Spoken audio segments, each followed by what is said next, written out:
নমস্কার, কেমন আছো তোমরা সবাই? আশা করছি তোমরা সবাই ভালো আছো এবং সুস্থ আছো। আমরা যে খুব একটা ভালো আছি সেটা এই মুহূর্তে তোমাদের বলতে পারছি না, কেন কি আমরা ভালো নেই। আর কেন ভালো নেই সেটা তোমাদের আমি পরে জানাচ্ছি। আমি এখন উঠেছি, এখন প্রায় 7টা বাজে। আজকে লেট করেই উঠেছি, কেন মেয়ের স্কুল ছুটি। মেয়ের কালকে স্কুলে রেজাল্ট ছিল, আর মেয়ে এবছর ক্লাস 4-এ উঠলো। ও ক্লাসে প্রথম হয়েছে। তো বন্ধুরা, তোমরা আমার মেয়েকে সবাই আশীর্বাদ করো, ও যেন এভাবেই ওর জীবনে এগিয়ে যেতে পারে। বাবু, এসো এদিকে। তোমরা সবাই আমার এই সোনা মেয়েটাকে আশীর্বাদ করো, ও যেন এভাবেই সবসময় এগিয়ে যেতে পারে। আর আমরা আজকে অনেক লেট করেছি, এখনও চা খাইনি। তো আমি এখন ভেবেছি যে আমার প্রত্যেক দিনের ডেলি আমি কি করি না করি সকাল থেকে সন্ধ্যে অবধি তোমাদের সাথে শেয়ার করব। তো তোমরা যদি সাপোর্ট করো তাহলে মানে আমি অনেক খুশি হব। কেন কি দেখো, তোমাদের সাপোর্ট ছাড়া তো আমি কিছু করতে পারবো না। আমার বিছানা টিছানা এখনও কিছুই উঠেনি, আমি আস্তে আস্তে সব কিছু করবো কাজ। তো তোমরা দেখতে থাকো। আর দেখো বন্ধুরা, আমরা একটা রুমের মধ্যে দুটো বিছানা করে ঘুমাই। এই যে এই একটা বিছানা, আর এই যে নিচে এই একটা বিছানা। এখন একটা রুমের মধ্যে দুটো বিছানা কেন, এর গল্পটা আমি তোমাদের জানাচ্ছি। একটা রুমের ভেতরে দুটো বিছানা, আমাদের কিন্তু আরও একটা রুম রয়েছে, আমরা সেখানে ঘুমাই না। আমরা এভাবেই একটা রুমের ভেতরেই দুটো বিছানা করে ঘুমাই। আর কেন এইভাবে ঘুমাই সেটা আমি তোমাদের জানাবো।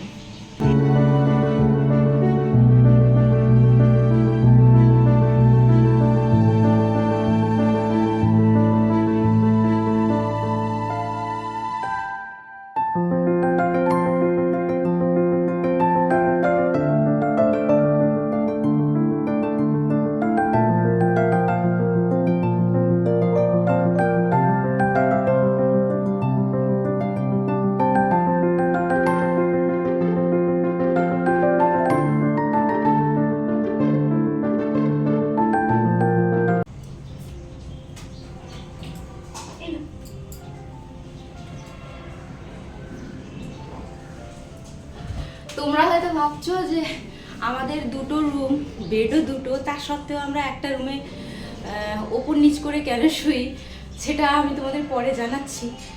আপাতত এখন ঘরগুলো গুছিয়ে নিই, অনেকটা বেলা হয়ে গেছে। আমার সাথে সাথে আমার মেয়েটাও আমার হেল্প করছে। আর আজকে নয়, শুধু রেগুলার ও স্কুলে যাওয়ার আগে আমার হাতে হাতে সব কাজ করে দেয়।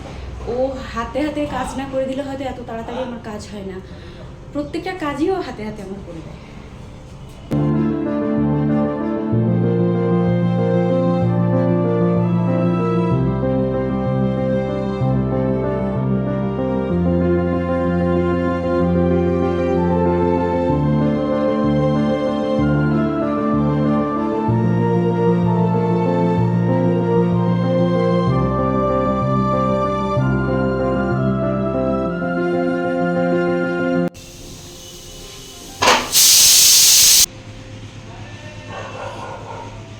ঝাঁটার দিয়ে একটু চা খাচ্ছি বসে, আর প্রেশার কুকারে খিচুড়ি বসিয়েছি। ব্রেকফাস্টে ওদেরকে ভাবছি একটু খিচুড়ি বানিয়ে দেবো, আর আমি খিচুড়ি খাই না, আমার ভালো লাগে না। তো আমি কালকের একটু বাসি ভাত আছে, ওটুকু খেয়ে নেব। আর আমার মেয়ে আর আমার বর, মানে তোমাদের দাদা ভাই, ওদের দুজনেরই খিচুড়ি ভীষণ পছন্দ। খিচুড়ি মানে কি, চাল ডাল, একটু পেঁয়াজ, একটা গোটা আলু 4 ফালি করে কেটে দিই, আর দুটো কাঁচা লঙ্কা, নুন হলুদ, 2 ফোঁটা সর্ষের তেল দিয়ে প্রেশার কুকারে সিটি মেরে নিই। আর যখন ওদেরকে দিই, ওটা হলো একটু ঘি দিয়ে দিই, বা ঘি না থাকলে বাটার দিই, ওটা ওরা খুব ভালো খায়, ওটা ওদের খুব পছন্দ। আর আমার যেটা, ওটা মানে আমার ওটা ভালো লাগে না, তাই আমি ওটা খাই না। তো প্রেশার কুকারে খিচুড়ি বসিয়েছি, আর আমি একটু বসে চা খাচ্ছি। তোমাদের দাদাভাই বাইরে বসে আছে। মেয়ে তো চা খায় না, ওকে 1 গ্লাস দুধ আর 2টো বিস্কুট দিয়েছিলাম, ও খেয়েছে।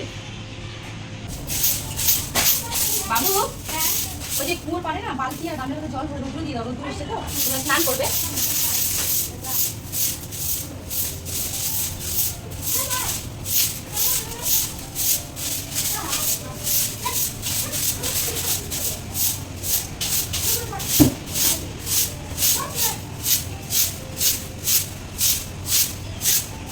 সকালের নিত্যদিনের যা সমস্ত কাজ থাকে ওগুলো আমার হয়ে গেছে, সাথে আমাদের ব্রেকফাস্টও হয়ে গেছে। তোমাদের দাদাভাই আর আমার পুচকুটা খিচুড়ি খেয়েছে, আর আমি কালকে রাত্রিরের ভাত ছিল ওটা একটু ফ্রাই করে খেয়েছি। এখন তোমাদের দাদাভাই স্নানে গেল, আর দাদাভাই স্নান হয়ে গেলে এখন আমার মেয়েটাও স্নান করে নেবে, আমিও স্নান করব, তারপরে আবার দুপুরের রান্নার ব্যবস্থা করব। তো তোমরা সাথে থেকো, দেখতে থাকো। আমার স্নান করা কমপ্লিট হয়ে গেল, আমি এখন একটু পুজো করব, পুজো টুজো করে তারপর রান্নার দিকে যাব। এখন আমি তাড়াতাড়ি করে পুজো দিয়ে নিই।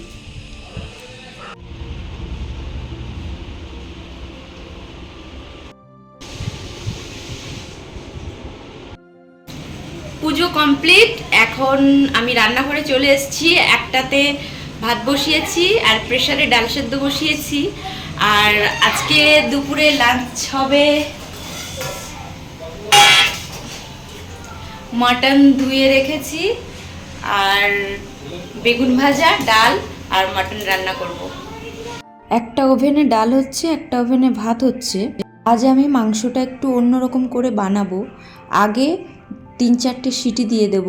প্রেসার কুকারে মাংসটা দিয়ে দিলাম, তারপর একটা গোটা পেঁয়াজ, তেজপাতা, শুকনো লঙ্কা, কাঁচা লঙ্কা আর গোটা গরম মশলা আর একটু নুন, একটু হলুদ আর সর্ষের তেল, এগুলো দিয়ে অল্প জল দিয়ে তারপর 4 থেকে 5টা সিটি দিয়ে দেবো। ততক্ষণ এটা হোক, আমি একটু বাইরে গিয়ে দেখি আমার মেয়েটা কি করে। ও আর পাশের বাড়ির একটা ছেলে, ওরা দুজনে মিলে খেলছে।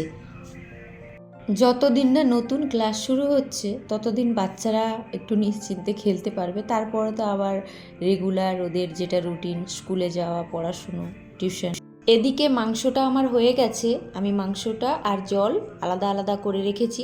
তারপর আমরা যেভাবে মাংস রান্না করি ওভাবেই আমি রান্না করছি।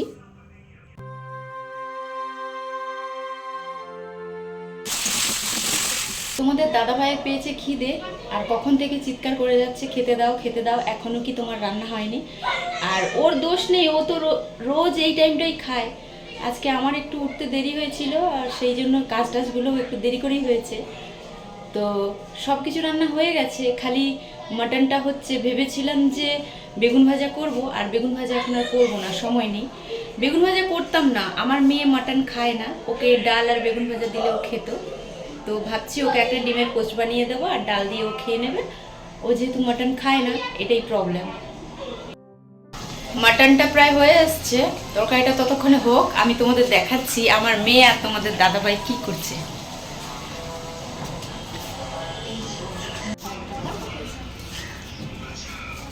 কি করিস?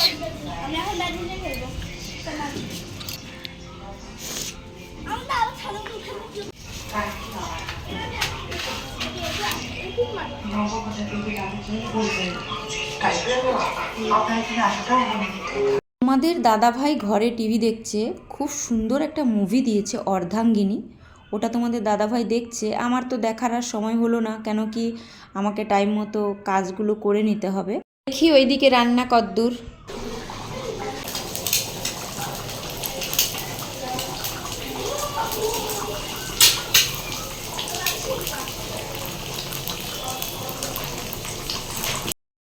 রান্না বান্না কমপ্লিট হয়ে গেছে, আর বেলাও অনেকটা হয়ে গেছে।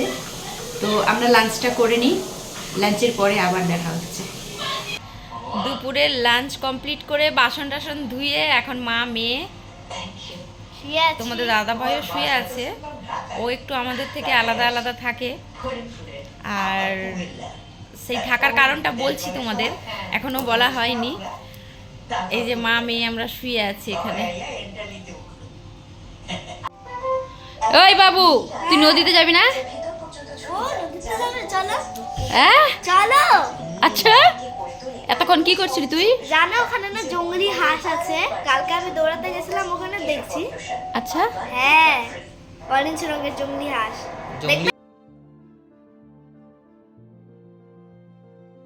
মা আর মেয়ে দুজনে মিলে রেডি হয়ে এখন যাচ্ছি নদীর ধারে ঘুরতে। মেয়েটা কালকের থেকে খুব বায়না করছিল নদীর ধারে যাবে, কালকে টাইম হয়ে ওঠেনি, সেই জন্য আমি আর নিয়ে আসতে পারিনি। তো আজকে তাড়াতাড়ি কাজটা শেষ হয়ে গেছিলো, ভাবলাম একটু নদীর ধার থেকে ঘুরে আসি। শীতকালের এই সময়টা এই নদীতে কোথা থেকে ঝাঁকে ঝাঁকে পাখি আসে। পাখিগুলোকে দেখতে ঠিক হাঁসের মতো, আর হাঁসের মতো ওরা জলে চড়ে, মাছ ধরে খায়। অবিকল হাঁসের মতো দেখতে, কিন্তু ওরা উঠতে পারে। এত সুন্দর পাখিগুলোকে দেখতে, তোমরা দেখতে পাচ্ছ? আমরা যেই চলে এসেছি ওরা উড়ে উড়ে চলে গেল। দেখো, ঝাঁকে ঝাঁকে পাখি। তোমরা শুধু আকাশটা দেখো, এত অপূর্ব লাগছে, কি বলবো। এই জন্যই মনে হয় আমার মেয়ে বায়না করছিল এখানে আসার।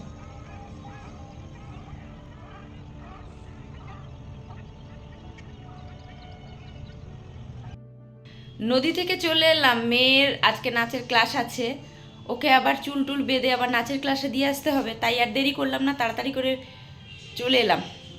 বাবু এদিকে আয়, চুলটা বাঁধিয়ে আয়। এই নাও। মানে ওর চুলগুলো এই লম্বা লম্বা, আমি বলেছিলাম চুলটা কেটে দিতে, ও চুল কাটবে না, ওনাকে অনেক বড় লম্বা চুল করবে। নিজে এখনো চুলের যত্ন নিতে শেখেনি, ওর চুল বড় বড় করবে। আর কি বলবো, এখনকার বাচ্চারা তো কারো কথা শোনে না। দুটো বেঁধে দিচ্ছি। হ্যাঁ।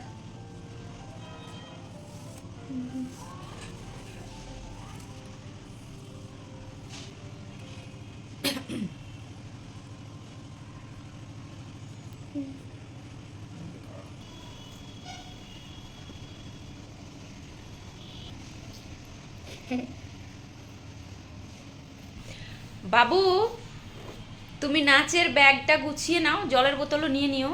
এখন কটা বাজে? 5:15। হ্যাঁ। তাহলে ঠিক আছে, আমি একটু গল্প করে নিই। তো তোমাদেরকে বলেছিলাম না যে আমরা দুটো বিছানা করে আলাদা করে ঘুমাই। তোমরা কিন্তু খারাপ কিছু ভেবো না। আসলে কি, আমার হাজব্যান্ডের একটা অপারেশন হয়েছে কানে। তো কানের এই পেছন সাইডটা পুরোটা কাটা, এখানে সেলাই রয়েছে, আর এই জায়গাটা ব্যান্ডেজ করা রয়েছে। আমরা আলাদা ঘুমাই, তার কারণ কি, রাত্রিরে হয়তো ঘুমের ঘোরে হয়তো ওর কানের মধ্যে হাত পড়ে যেতে পারে, আর আমার মেয়েটাও তো ছোট, হয়তো কোথাও ধাক্কা লাগতে পারে, তার জন্য আমরা নিচে ঘুমাই। আর নিচে ঘুমাই বলতে আমরা পাশের রুমেও ঘুমাতে পারি। কেন ঘুমোই না, এখানেই ঘুমোই, তার কারণ তোমাদের দাদা ভাই তো এখন পুরোটা সুস্থ হয়নি, সবেমাত্র 5 দিন হয়েছে। তো ও মানে ব্যথার জন্য রাত্রিরে সারা রাত ঘুমোতেও পারে না। আর আমরা এখানে থাকলে আমি রাত্রিরে উঠে উঠে দেখি, ও ওঠে, তো ওঠে জল খায়, তো যার জন্য আমি এখানেই শুই। কেন, আমি ওকে দেখতে পারি ওর কি প্রয়োজন না প্রয়োজন, তাই জন্যই আমরা এখানে এভাবে শুই। আর দাদা ভাই যতদিন না সুস্থ হচ্ছে আমাদেরকে এভাবেই ঘুমোতে হবে। কেন কি, এখনও ওর তো সেলাইটাও, পেছনের সেলাইটাও কাটেনি। পেছনের সেলাইটা কাটতে আরও 2 দিন টাইম লাগবে। আর তারপরে সামনের যে এখানে ব্যান্ডেজ করা আছে ওটা খুলতে বেশ কিছুদিন আরও টাইম লাগবে। তো এখনও মোটামুটি আমাদেরকে এভাবেই থাকতে হবে। আমি খুব একটা ওর কাছে যাই না, আর মেয়েকেও অতটা যেতে দিই না, তার কারণ কোথায় লেগে যাবে, যার জন্য। গল্প করতে করতে প্রায় 5:30 বেজে গেল। এখন আমার মেয়েকে নাচের ওখানে দিয়ে আসি। তো চলো যাওয়া যাক। মামাম চলো, রেডি হও। চলে যাই। জুতো পরো, জুতো পরো, জুতো পরো। দেরি করে রাখো। হ্যাঁ, চলো, হয়ে গেছে। কিন্তু পুরো যখন তুলবো না পরে, তখন আমার ঠিক আসে।